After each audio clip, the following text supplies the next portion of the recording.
All right, I know it's not Sunday or anything like that, but we gotta talk anyway. We gotta get some things sorted out here in college football, baby. We gotta get some things sorted out here. Whew. And I know there's a Pac-12 game tomorrow, but we'll talk about why. I'll just cover this game on Monday in a moment. But we gotta start, on Friday night. Now, Louisiana, the Raging Cajuns, they were the 25th ranked team in college football. They have arguably one of the best wins of the season in beating Iowa State. And it was a struggle, I'll tell you that much. Whoever their long snapper was for the punts and stuff like that, he had a bad day. It was a bad day, or rather a bad night kicking. It was a bad night for everybody. But Louisiana held strong. Despite there was some officiating errors in this game very early on too. And App State ran the ball for pretty much the entire game. Like as I was watching it, they just kept running and running and running, and Zach Thomas didn't throw anything. Could not throw up anything. But Louisiana, you know, despite all the errors they had in this game, they come out on top. First time ever they've beaten App State.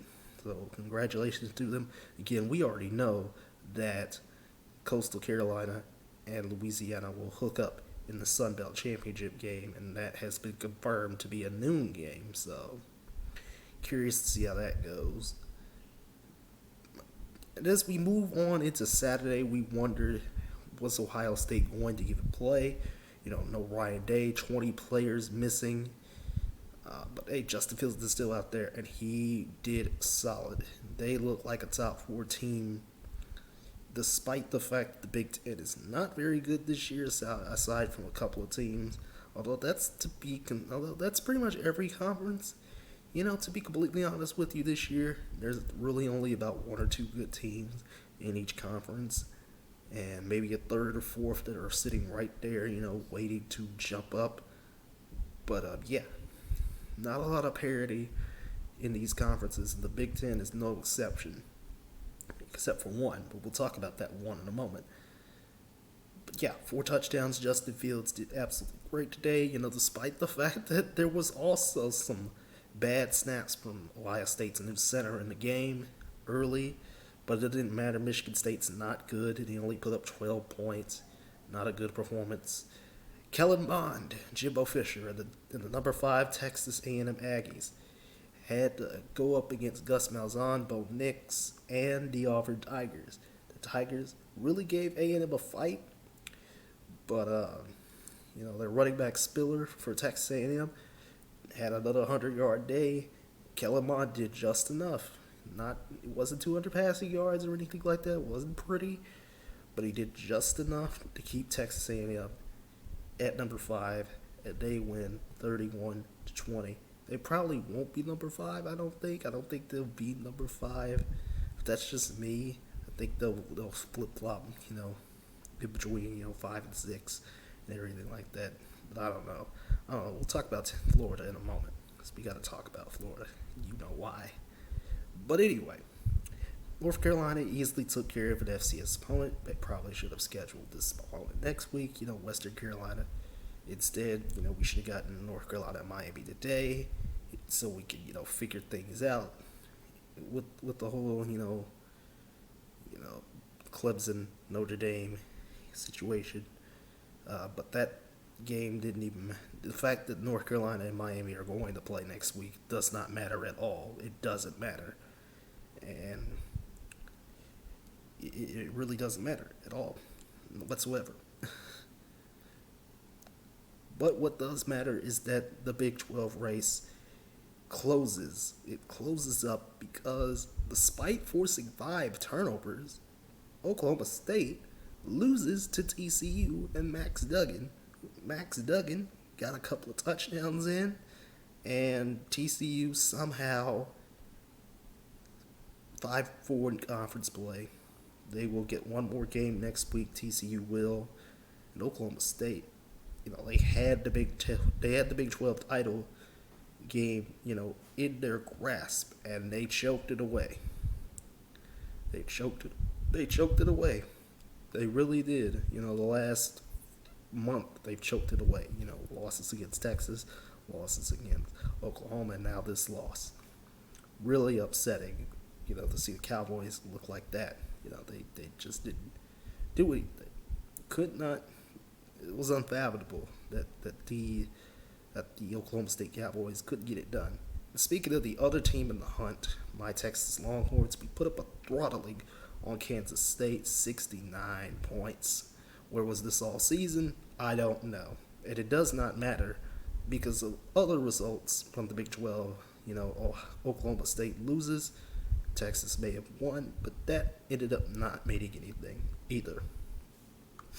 What does mean something is that there is a undefeated that is no longer undefeated, and that is the Marshall Thundering Herd. No longer. You are undefeated. You now have a loss on the season, and your season could be potentially on the line. All that work that you guys did could be on the line next week if you lose. And FAU could appear in the Conference USA Championship game instead, probably against UTSA. But yeah, Rice shuts out Marshall. 5 bad interceptions by Grant Wells. He had 4 coming in. 5 awful interceptions. Can't do that. Can't do that at all. So unfortunately, Marshall finally gets to play after like a month and they end up losing. Pretty sad. And of course, the team who has already locked up their appearance in the ACC Championship, the Notre Dame Fighting Irish, had a little bit of trouble with Syracuse at first. But, they were down 7-3, but as soon as Ian Book and company got going, they put the spanking on Syracuse. 5 touchdowns for Book, 2 of them on the ground, 3 passing. Just man, that is something. So Notre Dame will be going to Charlotte, and we know who their opponent will be coming up. Here's a go through the rest of the scores. Tulsa, they have locked up an appearance in the American Conference Championship game as well. Now, the only thing left to do is decide who's going to host the game. Will it be Tulsa? Will it be Cincinnati? Big game next week. We'll talk about it on Monday. All right. And again, Iowa State, they have locked up the Big 12 regular season title. They have absolutely been marvelous on the field this year. It has been a crazy ride, and this is the 4th different team in the last 4 years since the Big 12 championship game has been brought back that will take on the Oklahoma Sooners, thanks to, Oklahoma State losing, and Texas lost last week to Iowa State. So it will be Iowa State, Oklahoma. But we'll talk about Oklahoma in a minute. I think they are in a little bit of trouble, though. Oklahoma is. But yeah, Brock Purdy and company just whooped on West Virginia. Very, very solid performance by the Cyclones. And they look like the number 9 team in the country, despite the fact that they did lose to the number 25 team in the country. We're not going to talk about that anymore right now, are we? Are we, committee? Anyway, some other Big Ten games that needed sorting out. We needed to find out, who was going to represent the Big Ten West, and we found out very quickly that it was Northwestern. But what about Indiana? Indiana in the Big Ten East. Ohio State had to play, and they did play today against Michigan State. Now, the question is, will Ohio State be able to play next week? We don't know. Michigan's going through a lot of COVID right now, so we don't know what's going to happen there. But Indiana did make a statement victory against Wisconsin. Absolutely suffocating defense. The Badgers only had 6 points, and Indiana, the Hoosiers, trotted out Tuttle, a new quarterback thanks to Michael Penix's injury, and Tuttle and company. Tuttle tossed a couple of touchdowns, and that was pretty much it. Defense was on lock the entire game. 14-6 Indiana. So I'm presuming Wisconsin will tumble right out the polls. Will tumble right out the rankings. Don't think they'll stay in. So what about Mr. Heisman? Who is going to win the Heisman? we've been kind of discussing, but we've kind of been glancing over the fact that, there's several Heisman contenders, and I think it will be Kyle Trask. Let's just say it right now. It will either be Kyle Trask, it will either be Mac Jones, either or. Honestly, I don't think Trevor Lawrence has enough, and Zach Wilson definitely does not have enough now, thanks to something that we'll talk about in a moment. But yeah, tossed 3 touchdowns. He has 38 on the season. Florida is going to the SEC championship game where they will take on Alabama in prime time. Pretty much easily, got rid of Kentucky. I mean, not Kentucky, Tennessee. Pretty much easily took care of Tennessee. Despite there was some garbage time points at the end. But yeah, Florida took care of it easily. That receiving core, Tony Pitts, just absolutely, absolutely, I could buy into Florida, and I think they can move up past Texas A&M. At this point, it has to be about who looks the best, and Florida is looking way more like a number 5 team than Texas A&M is. So I think A&M will fall to 6 at least. If not, then the rankings might stay the same. At least for the top 12. The top 12 will stay the same, but 13 onwards, no, it will not. It will not stay the same.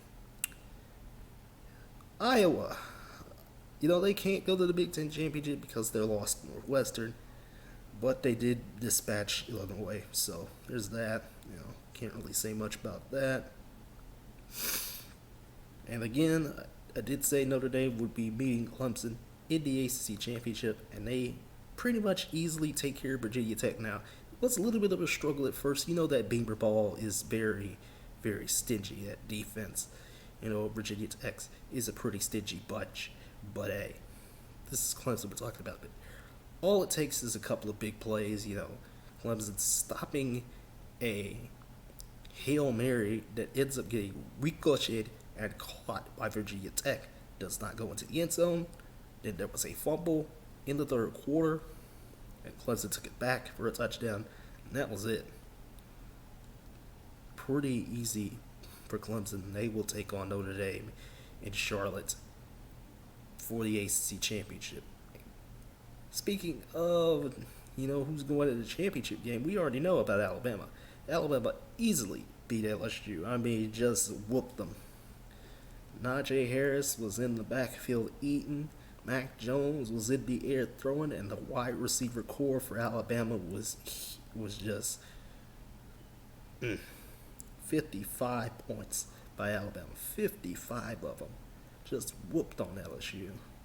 This is going to be great to see, Florida versus Alabama. Very big game.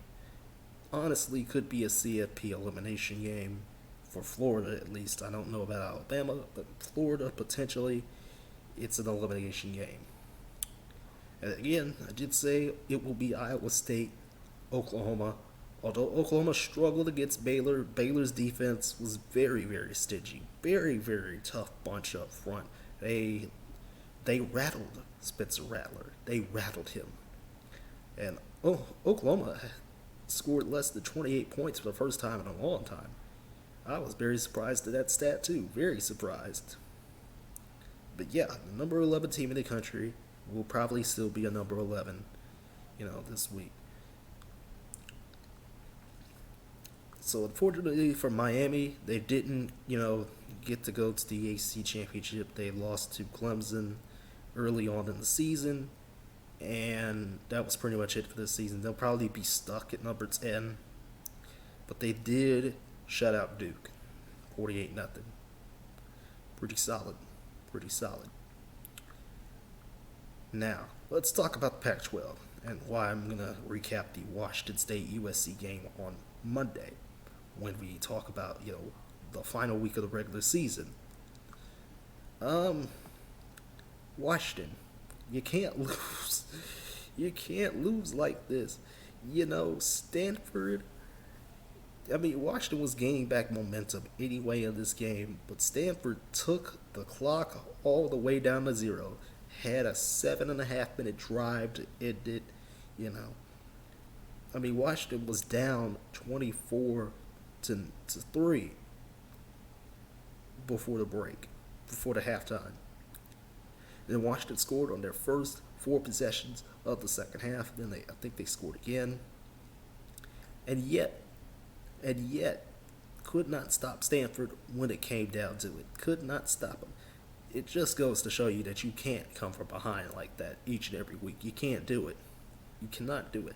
And I think Washington will fall out of the rankings immediately. Like, they have to fall out of the rankings. There's no point keeping them in the rankings. And the Pac-12 North is looking like trash. It looks terrible because California decided to beat Oregon. It was pretty much the same way. Oregon had it was a neck and neck game for the Oregon Ducks. I only caught the end of this game, the end of both of these games, right? Honestly, but Cal took off the last 4 minutes of the clock. Despite the fact that they did go for it on fourth down with 2 minutes left to go and didn't get it. That was pretty stupid. But an Oregon fumble with about 40 seconds left to go in the game sealed the Ducks' fate, and they will definitely get out of the top 25 next week. No, honestly, no Pac-12 teams should be in the top 25. It's looking like a cannibalized conference once again, looking very, very cannibalized. And whatever USC does against Washington State is not going to impress the committee at all. I think they'll stay at 20. There's no reason to move USC up. There's really all the reasons to move them out. And the Pac-12 has a conundrum here. They need to solve it because they need Colorado and USC to play each other in the Pac-12 championship game. They need that. Colorado looks like they're going to keep on winning unless something happens next week. Unless both, USC and Colorado lose. Yeah. Or unless the games get canceled or something. I don't know. But yeah. Pac-12 is in trouble. And I'm not just talking about the media deals. I'm not just talking bad play on the field. It's everything. This is pathetic. Pretty pathetic by this conference to show up on the field with ranked teams and then proceed to lose to unranked inferior opponents in your conference. That's pretty sad. Remember when Oregon was going, hype up, the Ohio State game and maybe the North Dakota State game? Yeah, I don't think Oregon was going to do anything in both of those games anyway. I really don't. Especially against North Dakota State. Forget about Ohio State. They were not going to beat North Dakota State. I mean, have you seen North Dakota State?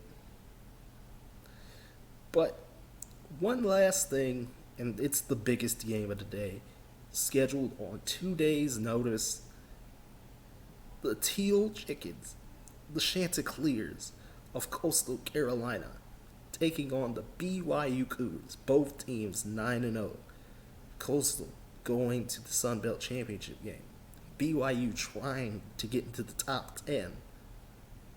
And well, it did not happen for BYU. It didn't happen. Played a awful game against a spread option attack. And Coastal Carolina dominated this game. Time of possession, 38 minutes. Coastal ran for 250 yards. I mean, Zach Wilson threw for 200 yards. Got a touchdown. Threw a pick. But BYU just didn't have enough. Didn't have enough in there. And they got stopped just 1 yard short. 1 yard on a pass where, Coastal just did not seem to want to cover, the back end of the field, and they got beat, thus allowing for a shorter pass to the end zone. But yeah, so BYU's scheduling conundrum and BYU's chances for New Year's Six, chances for potentially the playoff, although very, very slim chances, mind you, based on the way the committee treated them. Those hopes are now over. I believe BYU has some bowl tie-ins, so we'll see what they do there. But an exciting team to watch in a couple of games this year, and the biggest game of the week. My third BYU game, and my third Coastal Carolina game. The other two were Appalachian State at the end of the Georgia Southern game.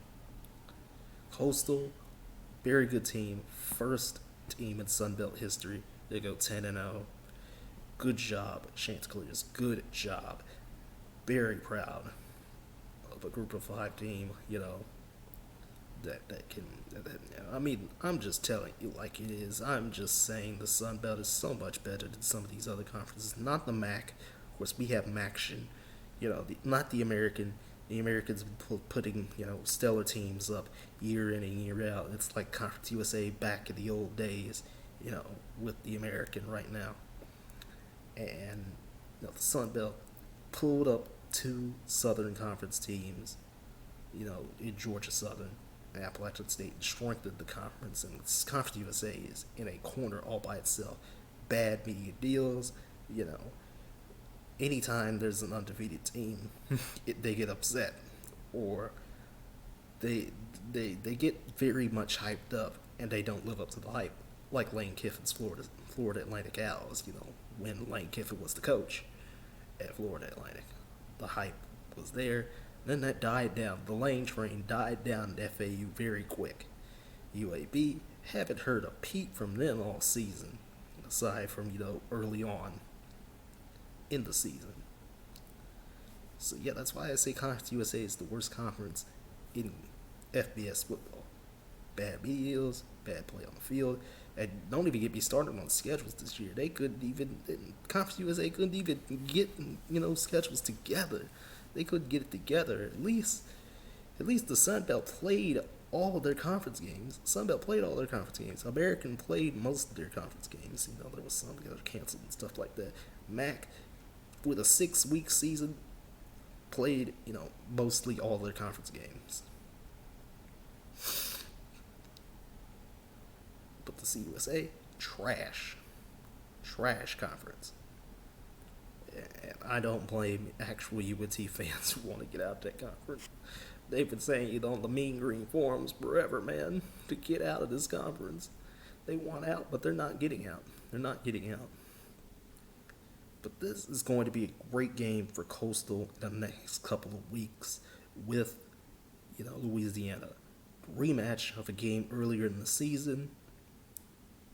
Unfortunately, I don't think I'll be able to see it because, Big Ten Championship, Big 12 Championship, and Gonzaga, Iowa will all be at the same time. So, yeah, this was a lot longer than I intended it to be, but that's what the nature of the beast is. And we'll find out what the rest of these times are for these Week 15 games very soon. So I'll see you guys in the next video, which will be probably Sunday night, maybe Monday, talking about college basketball, baby, because, oh boy, I am sad right now.